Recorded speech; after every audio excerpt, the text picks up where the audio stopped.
오늘은 드보라, 바락, 야엘이라는 제목으로 하나님의 말씀을 전하도록 하겠습니다. 앞에 3장에서 우리가 사사 온니엘, 또 사사 에훗, 사사 삼갈의 이야기를 살펴보았는데요. 오늘은 네 번째 사사인 드보라의 이야기를 살펴보려고 합니다. 이 드보라에 대한 내용은 4장하고 그리고 5장까지 계속 이어지게 됩니다. 4장은 말 그대로 드보라의 이야기, 하나님께서 드보라를 통하여 이스라엘을 압제해서 구원하신 그 이야기를 기록하고 있는 것이 4장이고요. 5장은 그 사건 이후에 드보라와 바락이 그 하나님의 구원 사건을 돌아보면서 노래로 하나님을 찬양하는 그런 내용으로 되어 있습니다. 두 번째 사사인 에훗의 이야기가 이제 마치 우리가 한 편의 영화를 보는 듯한 그렇게 흥미진진했었는데요. 오늘 보게 될 이 사사 드보라의 이야기는 몇 배나 더 흥미진진합니다. 대신 등장인물이 좀 많습니다. 오늘 말씀의 제목에서 보시듯이 드보라, 바락, 야엘, 이 세 사람이 모두 빼놓을 수 없는 중요 인물들인데요. 드보라는 이스라엘의 사사이고요. 또 바락이라고 하는 사람은 이스라엘의 군대 장관입니다. 그리고 야엘이라고 하는 사람은 무명의 여인인데 중요한 역할을 오늘 하게 됩니다. 자, 그럼 이번에는 어떤 놀라운 일이 펼쳐지게 되는지 우리가 사사 드보라의 이야기를 살펴보도록 하겠습니다. 자, 1절에 보니까 에훗이 죽으니 이스라엘 자손이 또 여호와의 목전에 악을 행하매라고 하였습니다. 자, 사사 에훗이 이스라엘을 모압의 압제에서 구원한 이후에 80년 동안 그 땅이 평온하였다고 하였는데요. 또다시 이 사사기에 나오는 그 전형적인 패턴이 반복이 되기 시작을 합니다. 2절에 보면 이번에 하나님께서 이스라엘을 징계하기 위해 사용하신 나라는 가나안이라고 그렇게 나와 있죠. 자, 여러분 지도를 보시면 첫 번째 사사인 온니엘은 유다 지파, 저 아래 가장 유력한 지파인 저 유다 지파 출신이 온니엘이었고요. 두 번째 사사 에훗은 베냐민 지파 출신이었습니다. 자, 그리고 드보라는 에브라임 지파 사람인데요. 자, 이번에는 이야기가 펼쳐지는 무대가 이 에브라임부터 그 위로 가나안 땅의 북부 지역, 이 북부 지역이 주요 무대가 됩니다. 그동안 이스라엘을 압제했던 대적들도 매번 달라졌었는데요. 사사 온니엘 때에는 이 지도에 나오지 않은 이 가나안 땅의 북동쪽에 있는 메소포타미아라는 그 나라의 지배를 받았었고, 에훗 때에는 요단강 동편에 있는 나라, 저 빨간색으로 되어 있는 게 요단강이라고 하였습니다. 요단강 동편에 있는 나라인 모압의 압제를 받았었고, 또 사사 삼갈의 시대에는 가나안의 서쪽 해안에 있는 저 블레셋에게 괴롭힘을 당하였다고 하였습니다. 이 세 민족들 모두 가나안 민족들이 아니었는데요. 이번에는 가나안 민족입니다. 이스라엘 백성이 살게 될 가나안 땅에 원래 살고 있었던, 그래서 하나님께서 완전히 쫓아내라고 명하셨던, 그렇지 않으면 그들이 너희에게 올무가 될 것이라고 말씀하셨던 바로 그 가나안 민족이 이번에는 이스라엘을 압제하게 됩니다. 여러분, 이 지도는 이 12지파가 가나안 땅을 분배받은 것을 나타내는 지도거든요. 그래서 이스라엘이 가나안 족속을 완전히 쫓아내지 못하였기 때문에 바로 이 땅에서 이스라엘과 가나안이, 가나안 민족이 함께 살게 되었습니다. 그러다가 그 가나안 민족에게 압제를 당하게 된 것입니다. 다시 2절을 보시면 하나님께서 하솔에서 통치하는 가나안 왕 야빈의 손에 그들을 파셨으니 라고 하였습니다. 자, 하솔은 가나안의 북부 지역에 있는 나라입니다. 그런데 이 가나안의 여러 나라들 중에 하나입니다. 자, 여기 보면 가나안 왕이라고 하였지만 사실 가나안은 나라가 아니거든요. 이 지역, 이 땅 이름이 가나안이고, 이 가나안 땅에 여러 나라들이 당시에는 작은 이런 부족 국가들의 형태로 존재를 하고 있었습니다. 그러니까 야빈은 이 하솔이라는 나라를 통치하는 하솔의 왕이라고 할 수 있는데요. 이 야빈을 가나안의 왕이라고 표현한 이유가 있습니다. 우리가 전에 보았던 여호수아 11장 10절에 보면 이 하솔이 가나안 북부 지역에서 그 가나안 북부 지역의 모든 나라들의 머리라고 그렇게 나와 있거든요. 자, 그래서 여호수아 11장에 보면 이 하솔이 가나안 북부의 모든 나라들을 이끌고 이스라엘에 대항을 하였는데, 그 군대의 수가 어찌나 많았던지 해변의 모래와 같이 그렇게 많았다고 하였습니다. 그러나 하나님께서 함께 하심으로 여호수아가 이들을 모두 멸하고 단번에 가나안 북부 지역 전체를 점령하였던 것을 우리가 여호수아서에서 보았습니다. 그런데 그 여호수아 11장에 보면 거기에도 기억이 안 나시겠지만 하솔 왕 야빈이 거기에도 나오거든요. 그리고 오늘 본문에도 이 하솔 왕 야빈이 또 나오고 있습니다. 그런데 오늘 본문은 그 여호수아 시대로부터 약 200년이나 지난 때이거든요. 그렇기 때문에 이 두 사람이 같은 사람일 수는 없겠지요. 그래서 아마도 이 야빈은 이 왕의 이름이 아니라 하솔의 왕을 나타내는 그런 칭호였던 것으로 보입니다. 우리가 애굽의 왕들, 즉 이집트의 왕들을 바로, 즉 파라오라고 전부 다 부르듯이 이 야빈은 하솔의 왕을 일컫는 하나의 왕호였던 것으로 보입니다. 자, 그리고 계속해서 2절에 그의 군대 장관은 하로셋 학고임에 거주하는 시스라요라고 하였는데요. 사사 드보라의 이야기에서 이 야빈은 하솔의 왕으로 이렇게 이름만 소개가 되고 실제로 등장하지는 않습니다. 대신에 이 야빈의 군대 장관인 시스라가 실질적인 이스라엘의 대적자로 등장하게 됩니다. 이 시스라는 여기 보면 하로셋 학고임이라는 곳에 거주한다고 하였습니다. 이곳이 또 뒤에 또 나오게 됩니다. 자, 3절에 보면 야빈 왕은 철병거 900대가 있어 20년 동안 이스라엘 자손을 심히 학대하였으므로 이스라엘 자손이 여호와께 부르짖었더라 라고 하였습니다. 자, 당시에 여러분 이 철병거는 이미 철기 문명에 돌입한 일부 국가만이 가지고 있었던 당시로서는 아주 최첨단 신무기였습니다. 당시에 아직 청동기 문명에 머무르고 있었던 그런 나라들에게는 오늘날로 치면 마치 핵무기와 같은 그런 무시무시한 무기가 당시에는 바로 이 철병거였습니다. 자, 바로 그 철병거를 앞세워서 야빈은 20년 동안이나 이스라엘을 심히 학대하였다고 하였습니다. 그리고 이번에도 역시 이스라엘은 하나님께 부르짖게 됩니다. 그리고 4절에 드디어 네 번째 사사 드보라가 등장하게 되는데요. 그때에 랍비돗의 아내 여선지자 드보라가 이스라엘의 사사가 되었는데 라고 하였습니다. 자, 여러분 이 드보라를 소개하고 있는데 이 소개한 부분 중에 어느 부분이 가장 눈에 띄십니까? 자, 사실 전부 다입니다. 자, 드보라는 랍비돗이라는 사람의 아내였고, 그러니까 여자였고, 또 선지자였고, 또 이스라엘의 사사였다고 하였습니다. 이 중에서도 가장 놀라운 부분은 드보라가 여자였다는 것인데요. 사실 이 부분이 사사 드보라의 이야기에서 강조점이라고 할 수 있습니다. 앞에서 사사기 3장이 사사 에훗 이야기 내내 이 에훗이 왼손잡이라는 것을 계속해서 강조하였던 것처럼 드보라 이야기에서는 하나님께서 사용하신 사람이 여자임을 계속해서 강조합니다. 드보라 외에도 야빈의 군대 장관 시스라를 죽이는 결정적 역할을 하게 되는 이 야엘이라는 사람도 여자거든요. 바로 이 두 여성의 활약이 드보라 이야기의 특이한 점 중 하나입니다. 드보라는 사사들 중에 유일한 여자였는데요. 요즘 같으면 이것은 전혀 특이한 일이 아니지요. 지금은 여자도 대통령도 되고 무엇이든지 다 똑같이 될 수가 있습니다. 그러나 당시에는 이 여자인 드보라가 이스라엘을 다스리는 사사가 되었다는 것은 굉장히 드물고 예외적인 그런 일이었습니다.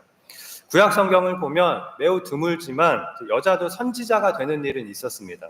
드보라 이전에는 모세의 누이였던 미리암이 여선지자였다고 하였고요. 또 드보라 이후에는 열왕기하 22장에 보면 훌다라고 하는 그런 여선지자가 또 나오게 되고요. 그리고 나서 드보라인데요.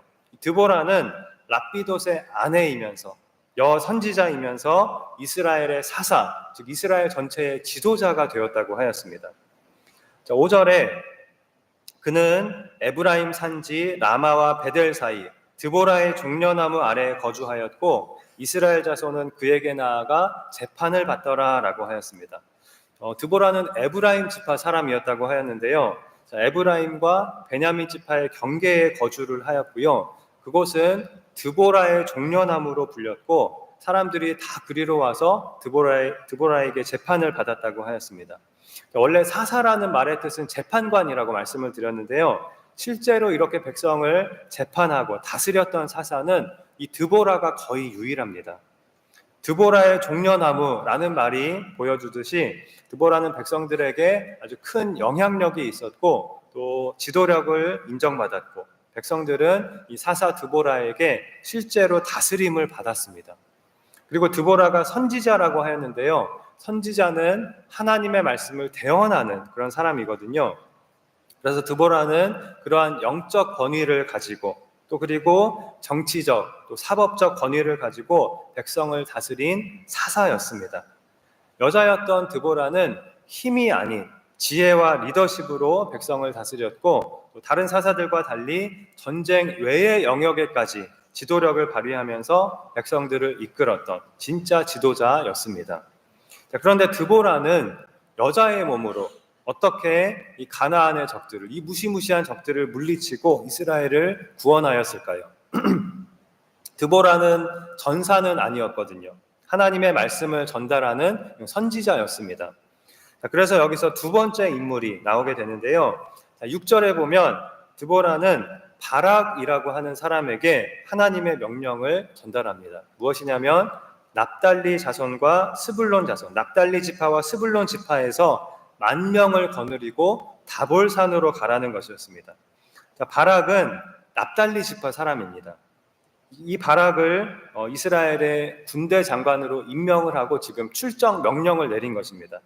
드보라는 에브라임 지파 사람이었음에도 불구하고 그 영향력이 이렇게 당시에 여러 지파에 크게 미치고 있었음을 보여주고 있습니다. 자, 여러분 이 다볼산이 어디에 있는 산이냐면요. 다시 지도를 한번 보시면 저 위쪽에 스불론 지파, 그리고 납달리 지파, 그리고 이사갈 지파, 이 세 지파의 경계에 있는 산이 바로 다볼산입니다. 그래서 이 다볼산이 이들 여러 지파들의 집결지가 되었는데요. 자, 5장의 드보라의 노래를 보면 납달리와 스불론 지파 외에도 이사갈 지파, 또 므낫세 지파, 에브라임 지파, 베냐민 지파에서도 군사들이 모여들었습니다. 자, 그래서 실제로 대적들과 싸우는 전쟁은 드보라가 한 것이 아니라 군대 장관 바락이 하게 되는데요. 가나안 쪽에서도 마찬가지로 가나안 왕 야빈은 나서지 않고 군대 장관 시스라가 바락을 상대하게 됩니다. 그래서 이렇게 양쪽의 군대 장관인 바락과 시스라가 대결하는 그런 전쟁이 펼쳐지게 됩니다. 자, 그리고 7절에 하나님께서 이렇게 말씀하십니다. 내가 야빈의 군대 장관 시스라와 그의 병거들과 그의 무리를 기손강으로 이끌어 내게 이르게 하고 그를 내 손에 넘겨주리라. 이 기손강은 다볼산 아래에, 다볼산의 남쪽에 있는 강이었는데요. 이곳은 가나안이 자랑하는 무기인 그 철병거를 사용하기에 아주 좋은 평야지대였습니다. 그러니까 사실 전쟁의 전략적인 측면에서 보면 이스라엘 군대가 다볼산에 집결을 한다면 가나안의 군대는 바로 그 아래, 그 산 아래 기손강의 평야에서 기다렸다가 강력한 철병거를 앞세워서 산에서 내려오는 이스라엘 군을 전멸시킬 수 있었습니다. 그러니까 이스라엘이 다볼산에 집결하는 것은 사실상 자살 행위나 마찬가지였습니다. 그런데 그것이 하나님의 명령이었습니다. 너희는 다볼산에 집결하라. 그러면 그것이 미끼가 되어서 시스라의 군대가 기손강에 집결할 것이다. 그때 거기서 내가 가나안 군대를 바락에게 줄 것이다. 이렇게 하나님께서 말씀하신 것입니다. 자, 이것이 드보라를 통해 바락에게 내리신 하나님의 명령이었습니다. 자, 그러나 상식적으로 생각하면 오히려 바락의 군대가 전멸을 당할 것이 너무나도 뻔했습니다. 자, 지금 하나님께서 전혀 이해가 안 되는 그런 명령을 내리신 것입니다. 여러분, 바락은 어떻게 하였을까요? 8절에 바락이 드보라에게 이르되 만일 당신이 나와 함께 가면 내가 가려니와 만일 당신이 나와 함께 가지 아니하면 나도 가지 아니하겠노라 라고 말합니다. 조건을 단 것이죠. 반드시 드보라도 나와 함께 가야만 내가 이 명령을 따르겠습니다 라는 것입니다. 9절에 드보라는 내가 반드시 너와 함께 가리라 이렇게 바로 승낙을 하고 그리고 나서 이렇게 말합니다. 그러나 네가 이번에 가는 길에서는 영광을 얻지 못하리니 이는 여호와께서 시스라를 여인의 손에 파실 것임이니라. 바락 너는 적장 시스라를 죽이는 그 공을 세우지 못할 것이다. 시스라는 여인의 손에 죽게 될 것이다. 이렇게 하나님의 말씀을 전한 것입니다. 자, 여기에서 여러분 이 군대 장관 바락을 바라보는 두 가지의 관점에 완전히 다른 해석이 존재합니다. 자, 첫째는 바락이 드보라 당신이 함께 가지 않으면 안 가겠습니다 라고 한 것을 지금 바락의 불신앙으로 보는 그런 견해입니다. 시스라의 철병거를 두려워한 나머지 바락이 하나님을 믿지 못하고 불순종하였다는 것입니다. 그리고 그에 대한 벌로서 적장을 죽이는 영광을 바락이 어떤 한 여인에게 빼앗겼다고 보는 그런 해석입니다. 사실 당시의 철병거는 누구나 두려워할 만한 그런 무기였습니다. 이 철병거에 대한 두려움은 여호수아 시대부터 있었는데요. 여호수아 17장에 보면 므낫세 지파와 에브라임 지파가 바로 이 철병거 때문에 철병거가 너무나 무서워서 자기들이 분배받은 땅 말고 다른 땅을 달라고 그렇게 요구한 일이 있었습니다. 그러나 여호수아는 그들이 비록 철병거를 가졌고 강할지라도 너희는 믿음으로 나가서 그 땅을 차지하라고 하였습니다. 그러나 그렇게 하지 못하고 결국 드보라의 시대까지 이렇게 오게 된 것입니다. 바락에 대한 두 번째 해석은 첫 번째 해석과 정반대인데요. 바락을 훌륭한 믿음의 인물로 보는 해석입니다. 물론 바락은 시스라의 철병거를 두려워하였을 것입니다. 바로 그 철병거 때문에 이스라엘이 20년 동안이나 학대를 당하면서도 아무것도 못하고 있었던 것 아닙니까? 철병거를 두려워하는 것은 어쩌면 너무나도 당연한 것이었습니다. 그런데 그러한 두려움에도 불구하고 바락은 하나님의 명령에 불순종하거나 도망간 것이 아닙니다. 드보라 당신이 함께 가면 가겠습니다. 이렇게 조건을 단 것이지 안 가겠다고 한 것은 아니었습니다. 가겠다고 하였습니다. 상식적으로 볼 때 그때에는 승산이 없는 그런 싸움이었지만 군대 장관인 자신이 볼 때 이 하나님이 명하신 전략은 자살 행위나 다름이 없었지만 그래도 바락은 가겠다고 하였습니다. 그리고 실제로 갔습니다. 그리고 드보라가 너는 이번 전쟁에서 영광을 얻지 못할 것이다. 적장 시스라는 여인의 손에 죽게 될 것이다. 라고까지 하였거든요. 자, 이것은 군대 장관인 이 바락으로서는 굉장히 아주 수치스러운 일이 될 수 있었습니다. 그럼에도 불구하고 바락은 영광을 다른 사람이 취할 것을 알면서도 이미 알고 있으면서도 겸손히 자기의 역할을 감당하러 간 것입니다. 자, 그러면 바락이 드보라가 꼭 함께 가야만 가겠다라고 한 것은 우리가 어떻게 이해를 할 수 있을까요? 자, 여선지자, 이 선지자 드보라를 하나님의 대언자로 여기는 그러한 믿음이 있었기 때문에 당신이 꼭 함께 가야 합니다. 이렇게 강청한 것으로 볼 수 있습니다. 나는 너무나 부족합니다. 나는 아무것도 아닙니다. 나는 하지 못합니다. 하나님의 도우심이 필요합니다. 이렇게 겸손히 하나님을 의지한 것으로 그렇게 바라볼 수도 있을 것입니다. 결정적으로 신약 성경에 보면 이제 오늘 본문에 이 바락을 언급한 곳이 한 군데 나오는데요. 바로 믿음장이라고 불리는 히브리서 11장입니다. 거기에 보면 성경에 나오는 믿음의 인물들을 쭉 나열을 하면서 마지막 부분에 이렇게 말하고 있습니다. 내가 무슨 말을 더하리요? 기드온, 바락, 삼손, 입다, 다윗 및 사무엘과 선지자들의 일을 말하려면 내게 시간이 부족하리로다. 기드온, 삼손, 입다, 아직 우리가 보지 않았지만 다 사사들이거든요. 이 사사들 사이에 바락의 이름을 언급하고 있는 것입니다. 당연히 지금 믿음의 인물로서 이 믿음장에 언급을 하고 있습니다. 그래서 저는 바락에 대한 이 두 번째 해석이 더 맞지 않을까 이렇게 생각을 합니다. 자, 여러분은 바락에 대한 어떠한 해석이 더 맞는 것 같으십니까? 이 두 가지 해석 모두 사실은 지지하는 사람들이 많이 있거든요. 자, 그런데 사실은 어떠한 해석이 더 맞느냐 이것을 우리가 완벽하게 증명해낼 수는 없고 이제 그것은 바락만이 알 테니까요. 자, 그래서 그것을 우리가 결정할 수 있는 것도 사실은 아니고 그리고 꼭 결정해야만 하는 것도 아닙니다. 왜냐하면 이것이 드보라 이야기에서 핵심적인 부분은 아니기 때문입니다. 주인공은 여기서 바락이 아니거든요. 자, 그럼 누가 주인공인지 계속해서 한번 보시겠습니다.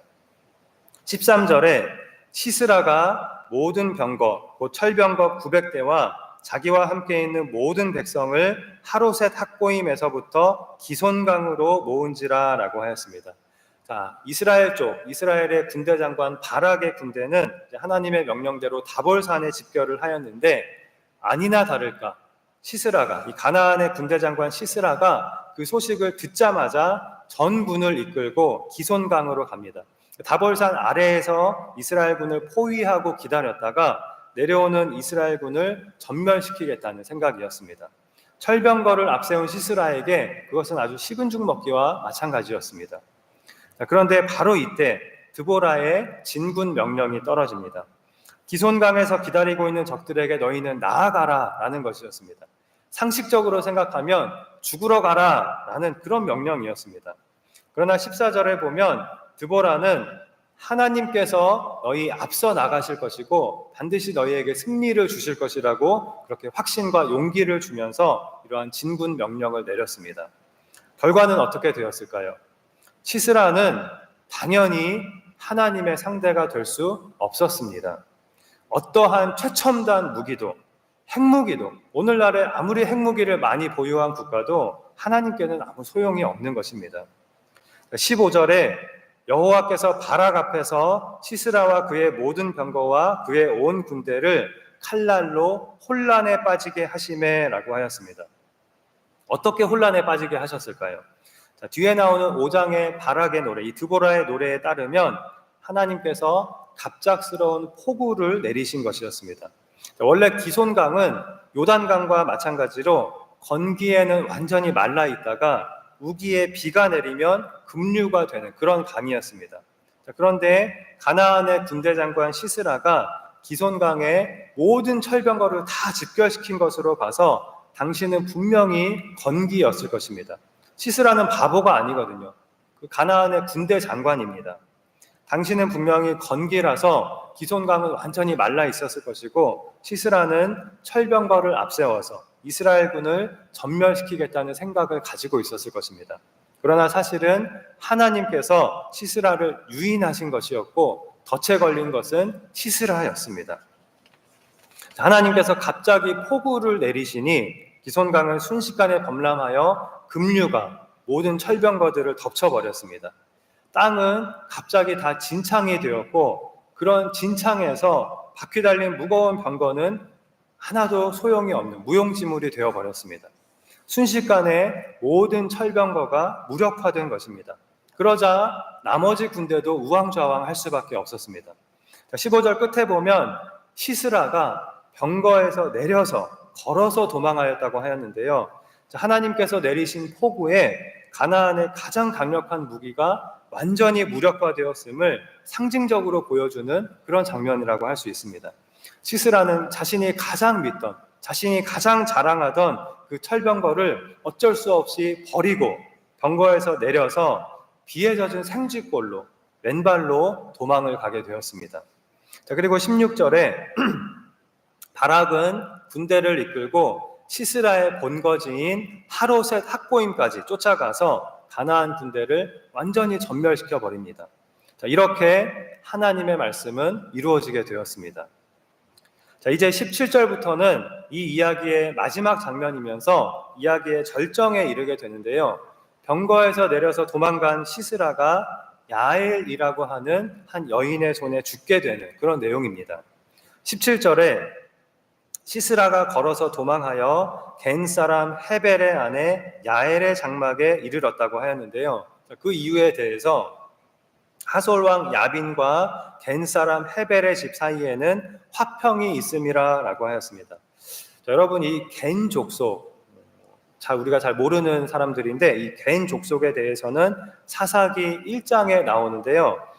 모세의 장인은 앞에서 출애굽기에서부터 나왔었죠. 이 모세의 장인이 바로 겐 사람이었는데 그 모세의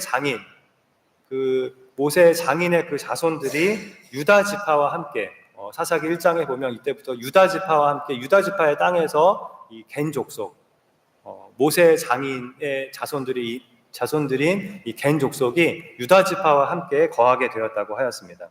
원래 이 겐 사람들은 이동 생활을 하면서 목축업을 하는 유목민이었습니다.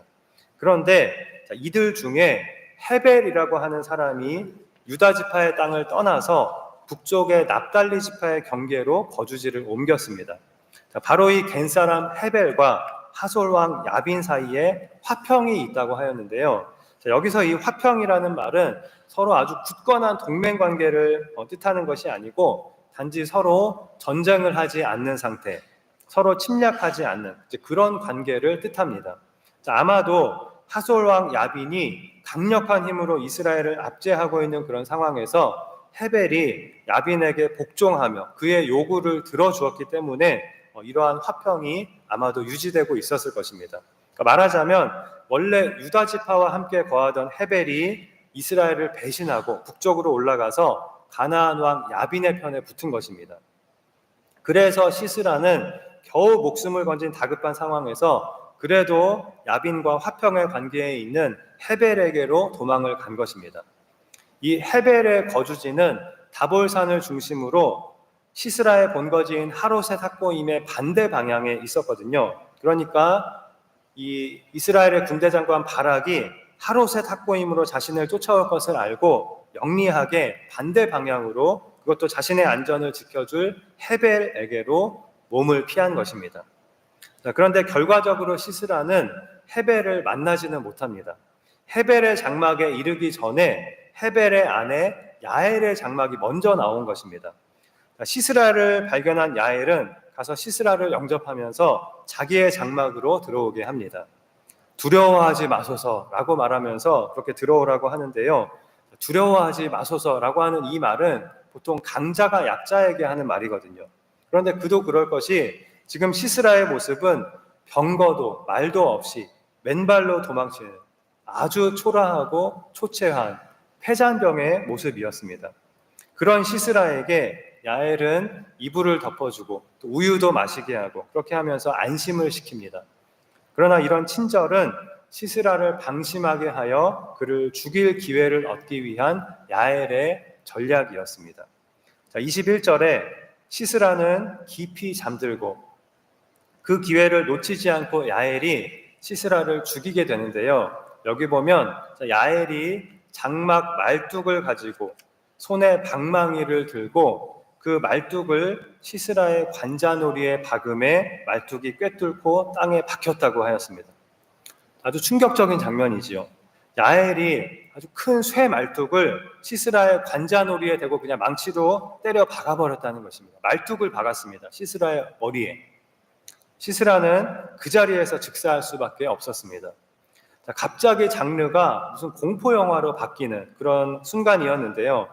저는 이 장면을 읽으면서 스릴러 영화에 나오는 그런 사이코패스 살인마가 떠올랐습니다. 그런 모습이 떠올랐습니다. 그런데 이 야엘이라는 여인이 꼭 그런 사이코패스 살인마인 것은 아니었습니다. 알고 보니까 아니더라고요. 겐 족속은 이동 생활을 하는 유목민이라고 하였는데요. 당시에 장막을 치고 걷는 일은 여자들의 일이었다고 합니다.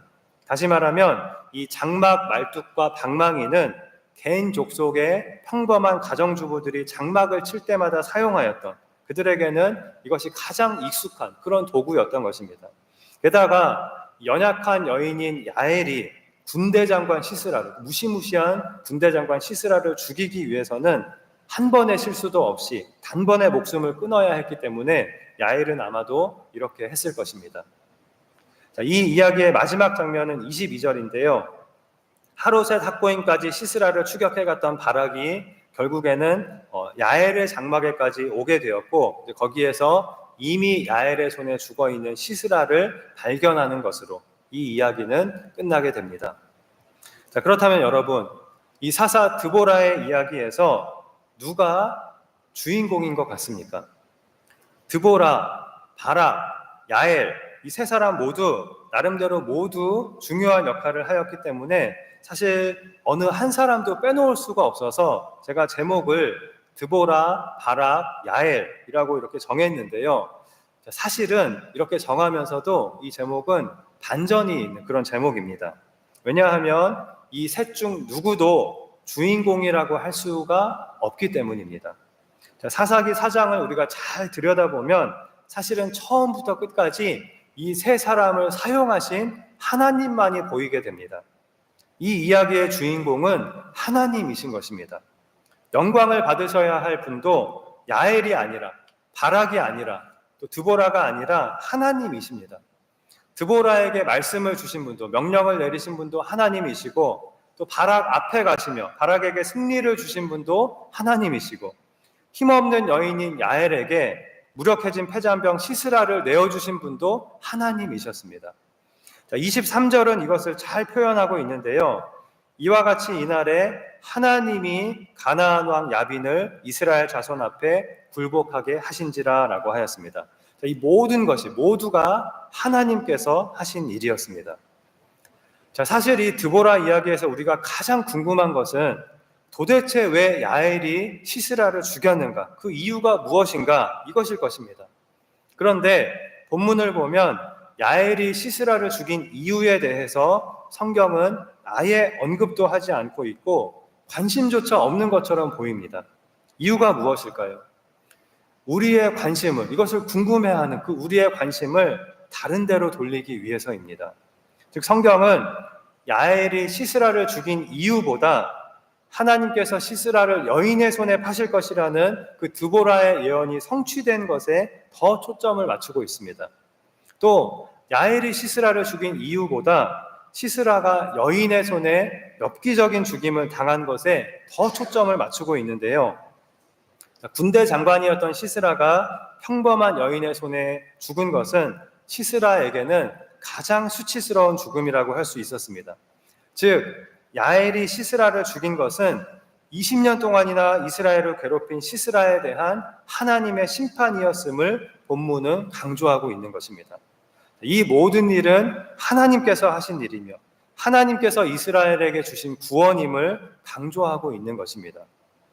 제가 서두에 사사 드보라의 이야기에서는 여성들의 활약이 돋보인다고 말씀을 드렸습니다.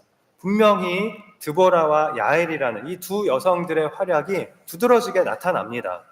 그러나 우리가 조심해야 할 것은 그것이 여기서 주제는 아니라는 것입니다. 여자도 할 수 있다. 이제 곧 여성의 시대가 올 것이다. 이것을 우리에게 말해주는 이야기가 아니라는 것입니다. 하나님이 주인공입니다. 드보라의 이야기는 다른 사사들의 이야기와 같이 하나님이 우리의 진정한 사사이심을 보여주고 있습니다.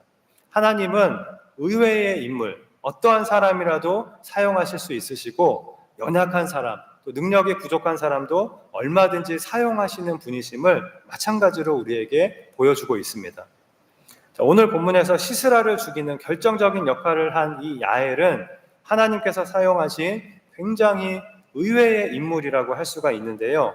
또 한 명의 인물인 바락의 경우에는 바락은 남자였고 또 이스라엘 사람이었고 군대 장관이었던 반면에 야엘은 여자였고 이방인이었고 또 평범한 가정주부였습니다.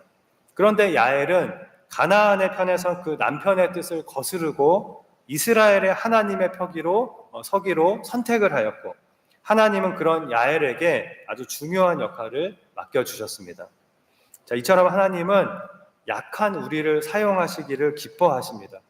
그럴 때에 하나님의 능력이 온전히 나타나기 때문입니다.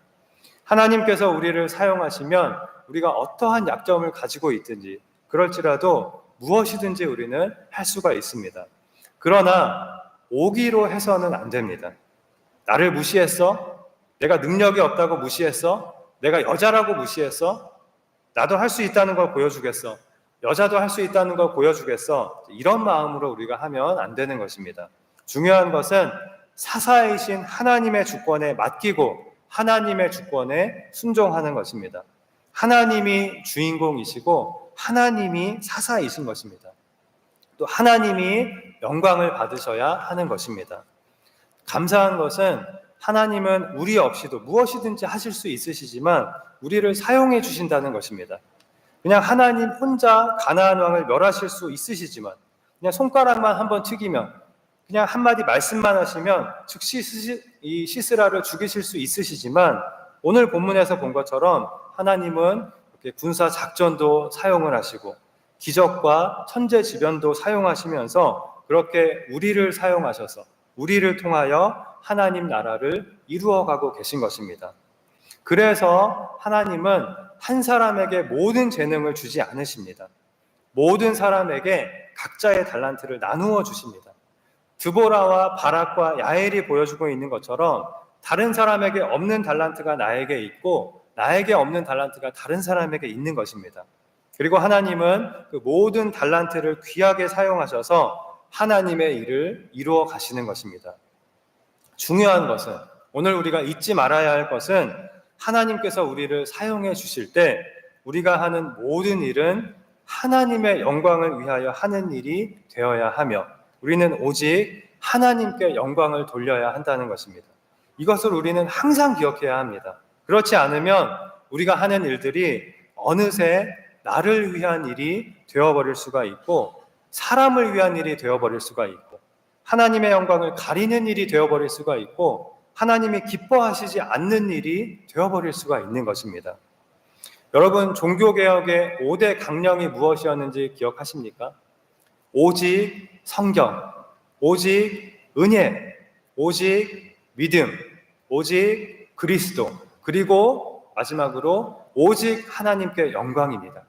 그만큼 이 하나님께 영광, 오직 하나님께 영광이 그만큼 중요한 것입니다.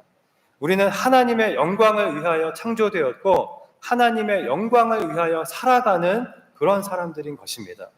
이것을 우리가 다시 한번 기억하고 언제나 모든 영광을 하나님께 돌림으로 하나님을 기쁘시게 하고 하나님 나라를 이루어가는 일에 귀하게 쓰임을 받으며 하나님께서 주신 달란트로 서로 합력하고 겸손히 충성함으로 온전한 주님의 한 몸을 이루며 하나님을 영화롭게 하는 그런 우리 모두가 되기를 주님의 이름으로 축원합니다. 기도하시겠습니다.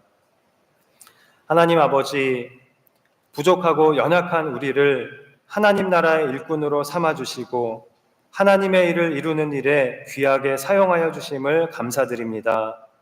드보라와 바락과 야엘이 각자 자기의 역할을 충실히 감당함으로 하나님께서 계획하신 구원을 이룬 것처럼 우리도 오직 사사이신 하나님께 순종함으로 주님의 몸된 교회를 이루어가며 하나님의 구원을 이루어가게 하여 주시옵소서. 그리고 모든 일은 하나님께서 하신 일임을 늘 고백하며 언제나 모든 영광을 하나님께 돌림으로 하나님을 영화롭게 하며 더욱 귀한 일꾼으로 쓰임받는 우리 모두가 되게 하여 주시옵소서. 감사드리며 예수님의 이름으로 기도하옵나이다. 아멘.